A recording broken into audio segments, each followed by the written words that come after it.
Hello everyone. Today we are going to discuss very important topic, and that is conjunction. But before that, very sorry, due to my knee surgery I was not able to come to you soon with a new topic. Let's discuss conjunctions. What is conjunction? જો એને ગુજરાતીમાં કહીએ તો સંયોજક કહેવાય. વળી કંજંક્શનના નામમાં જ જંક્શન રહેલું છે. જંક્શન એટલે જોડવું. અંગ્રેજી ગ્રામરની દુનિયામાં આ એવા પંડિત, કાજી કે ફાધર છે કે જે જોડવાનું કામ કરે છે. એ કોને જોડે છે? Words, phrases, clauses, sentences. પણ આ એક એવો વફાદાર ટૉપિક છે કે જે વર્ડ્સને વર્ડ્સની સાથે, ફ્રેશને ફ્રેશની સાથે, ક્લોઝને ક્લોઝની સાથે જોડવાનું કામ કરે છે. એ શબ્દો, નાના સ્વતંત્ર વાક્યોને જોડવાનું કામ કરે છે. તો હવે કેવી રીતે જોડશે? તો એ જોડે છે, એ લિંક કરે છે, કનેક્ટ કરે છે. માટે આપણે એને કનેક્ટર્સ પણ કહી શકીએ, લિંકર્સ પણ કહી શકીએ, જોઈનિંગ વર્ડ પણ કહી શકીએ. તો કંજંક્શનને આપણે આટલા નામથી પણ ઓળખી શકીએ છીએ. તો let's know how many types of conjunction. There are 3 types of conjunction. એમાં આજે સૌથી પહેલાં આપણે કોઓર્ડિનેટિંગ કંજંક્શન વિશે શીખીશું. એના ટાઈપ્સ 1 કોઓર્ડિનેટિંગ કંજંક્શન, સબઓર્ડિનેટિવ કંજંક્શન અને કોરિલેટિવ કંજંક્શન. તો કોઓર્ડિનેટિંગ કંજંક્શન એટલે શું? તો તમારા મનમાં પણ સ્ટુડન્ટ્સ થતું જ હશે કે કોઓર્ડિનેશન એટલે શું? તો હું તમને એક એક્ઝામ્પલ દ્વારા સમજાવું કે સપોઝ કે હું મારી કંપનીની કોઓર્ડિનેટર છું. તો મારું કામ શું છે? તો મારું કામ ક્લાયન્ટ અને હેડ ઓફ ધ ડિપાર્ટમેન્ટ સાથે વાત કરીને એને મળાવવાનું, મીટિંગ કરવાનું, બંનેને લિંક કરવાનું મારું કામ છે. તો હવે તમને ખબર પડી ગઈ હશે કે કોઓર્ડિનેશન એટલે શું. તો હવે કોઓર્ડિનેટિંગ કંજંક્શન્સ કયા કયા, એનો યુઝ કેવી રીતે થાય, એના ગુજરાતીમાં મિનિંગ, આ બધું જ આપણે જાણી લઈએ. Dear students, there are 7 coordinating conjunctions: and, for, nor, but, or, yet, so. તો આ શું કામ કરે છે? કોને જોઈન કરશે? તો 2 words, 2 phrases, 2 independent clauses. તો ચાલો સૌથી પહેલાં જોઈએ એન્ડ. એડિશનલ અને ગુજરાતીમાં અને. 2 સમાન ગુણ ધરાવતી વસ્તુ કે બાબતને જોડે છે. તો સૌથી પહેલાં સમાન નામ કે કર્તાને જોડવા માટે એક્ઝામ્પલ્સ જોઈ લઈએ. Parth is a teacher, Krupa is a teacher. તો બંને વાક્યમાં કર્તાના વ્યવસાય સરખા છે. તો એન્ડથી જોડીશું ને. Parth and Kripa are teachers. ઇઝનું આર કેમ થયું? કર્તા 2 થયા અને એવી રીતે ટીચરનું થયું teachers. He ate pizza, he ate pasta. He ate pizza and pasta. સમાન વિશેષણ જોડવા માટે Parth is tall, he is handsome. તો અહીંયા ટોલ એ શું છે? પાર્થની વિશેષતા બતાવે છે. હેન્ડસમ પણ એની ક્વોલિટી છે. તો આ બંને વિશેષણને જોડવા માટે એન્ડનો ઉપયોગ કરીએ. Parth is tall and handsome. મેં તમને પહેલાં જ કહ્યું કે 2 સમાન ગુણ ધરાવતી વસ્તુ કે બાબતને આ જોડે છે. સમાન કર્મને જોડવા માટે. કર્મ એટલે ઓબ્જેક્ટ. એક્ઝામ્પલ જોઈએ. કૃપા બોટ ફ્રૂટ્સ, કૃપા બોટ વેજીટેબલ્સ. તો અહીંયા કૃપા સબ્જેક્ટ, બોટ વર્બ, ફ્રૂટ્સ. તો કર્મ ક્યાં હોય? ક્રિયાપદ પછી. તો બંનેમાં કર્મ છે, fruit and vegetables. Krupa bought fruits and vegetables. બંને સમાન કર્મને આપણે એન્ડ દ્વારા જોડી દીધા. છે ને સહેલું? હવે બે ક્રિયાપદોને કેવી રીતે જોડવા એન્ડની મદદથી? એક ઉદાહરણ આપી દઉં. લતા કેમ, સી ડાન્સ્ડ.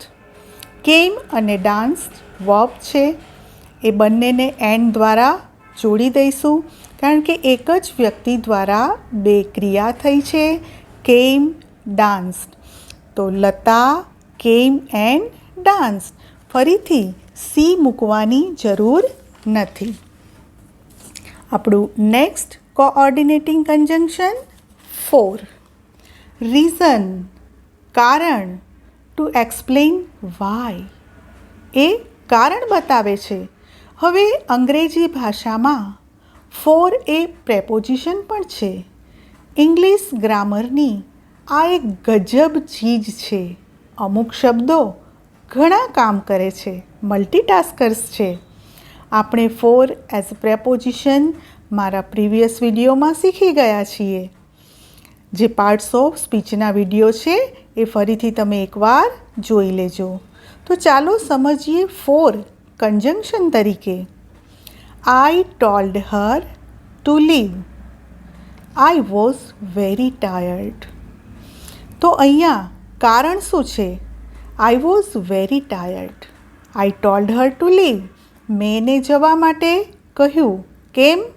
તો કે હું બહુ જ થાકી ગઈ હતી. તો એને ફોર સાથે જોડીએ. I told her to leave, comma, for I was very tired. Next, she was very hungry. She ate everything. She ate everything એ બધું જ કેમ ખાઈ ગઈ? તો કે she was very hungry. Reason છે અહીંયા, કારણ બતાવ્યું છે. She was very hungry for she ate everything. અહીં for is used to explain why. Next, nor. આ નોર કન્જંક્શન છે એ જનરલી નાઈધરને ફોલો કરે છે, પણ જરૂરી નથી કે નોર છે એ નાઈધર સાથે જ આવે. આ નેગેટિવ સેન્સ બતાવે છે. It means not. Negative sentences, બે નેગેટિવ સેન્ટેન્સીસ, આઈડિયાઝ, આઇટેમને એ જોડશે. ચાલો એના પણ ઉદાહરણ જોઈ લઈએ. I am not rich nor I wish to be. જોયું? બંનેમાં એની ના છે. મારે રીચ બનવું પણ નથી, આઈ wish to B નોર I wish to બી, હું ઈચ્છતો પણ નથી. He will not help you. I will not help you. He will not help you nor will I. He doesn't eat cake nor he eat biscuits. તો તમને ખબર પડી ગઈ હશે કે બે નેગેટિવ સેન્ટેન્સ, આઈડિયા, આઇટેમ્સ ને નોર જોઈન કરે છે. ત્યાર પછીનું બટ, પણ, પરંતુ અને એને સિમિલર છે યટ. બે વાક્યો વચ્ચે પરસ્પર વિરોધાભાસ, કોન્ટ્રાસ્ટ, અસમાનતા દર્શાવવા બટનો ઉપયોગ કે યટનો ઉપયોગ થાય છે. વિરોધાભાસ એટલે શું? તમારી પાસે સરસ જોબ છે પણ તમને સેટિસ્ફેક્શન નથી. તમે હોશિયાર છો છતાં પણ ફેલ થયા, તો આને કહેવાય વિરોધાભાસ. He is 72 yet still swims. એ 72 યર્સ ઓલ્ડ છે છતાં હજી એ તરે છે, તરી શકે છે. The weather is cool yet pleasant. એવી જ રીતે આપણે હજી એના ઉદાહરણ જોઈએ. I want to buy a new dress. I don't have money. તો એને આપણે બટથી પણ જોડી શકીએ. I want to buy a new dress but I don't have money. Meena is intelligent but she failed. તો જુઓ, તમને અહીંયા બધામાં વિરોધાભાસ મળશે. 72 વર્ષના છે છતાં પણ એ તરી શકે છે. The building is old yet beautiful. બહુ જૂનું પુરાણું બિલ્ડિંગ છે પણ સુંદર છે. તો આ બધા વિરોધાભાસ દર્શાવતા વાક્યો. હવે ઓર એ શું બતાવે છે? આઈધર ઓર પણ આપણે વાક્ય રચના બનાવીએ છીએ, રાઈટ? તો આઈધરને પણ ફોલો કરે છે, પણ આઈધર વગર પણ ઓર છે એ જોઈન કરવાનું કામ કરે છે. અને આ ઓર છે એ વાક્યની વચ્ચે જ મુકાય. અને ઓર એનો ઉપયોગ શા માટે થશે? પસંદગી, વિકલ્પ એટલે કે ચોઈસ કે ઓપ્શન માટે એ વાત કરે છે. એક્ઝામ્પલ્સ જોઈએ. આઈ શેલ વિઝિટ દિલ્હી. આઈ શેલ વિઝિટ આબુ. તો અહીંયા બે ઓપ્શન છે, દિલ્હી, આબુ. તો આને ઓરથી જોઈન કરવા શું કરીશું? આઈ shell visit Delhi or Abu. Will you have T? Will you have coffee? T અને કોફી બેની વાત છે. બે આપણી પાસે ચોઈસ છે. Will you have T or coffee? તો હવે તમને સમજ પડી જ ગઈ હશે કે આ કોઓર્ડિનેટિંગ કન્જંક્શન્સ સહેલા તો છે જ, પણ સાથે સાથે એની વાક્ય રચના કેવી રીતે મુકાય, કયા સેન્સમાં મુકાય એ પણ તમને ખબર પડી હશે. અને last coordinating conjunction so. As a result તેથી, માટે, અને એનું સિમિલર ધેરફોર. અને આ રિઝલ્ટ ઓફ સમથિંગ ઉદાહરણ દ્વારા સમજીએ.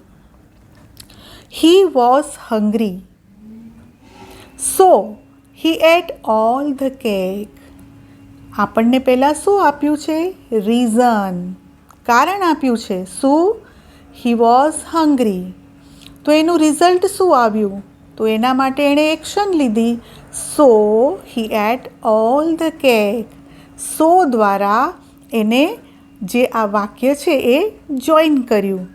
તો પહેલાં આપણને રીઝન છે, ત્યારબાદ action. The shirt didn't fit so we exchanged it. Reason કયું છે? Shirt didn't fit. એટલા માટે અમે એક્સચેન્જ કરાવ્યો. તો સો એ શું બતાવે છે? As a result. So we exchange it. કારણ દર્શાવી અને એક્શન પણ બતાવે છે. તો તમને આ કોઓર્ડિનેટિંગ કન્જંક્શનમાં સમજ પડી ગઈ હશે. ખૂબ આ લેસનને ધ્યાનથી જોજો, સમજજો, ફરીથી રિવાઇઝ પણ કરજો. Stay tune, stay connected. See you very soon with subordinating conjunctions. Take care. Bye.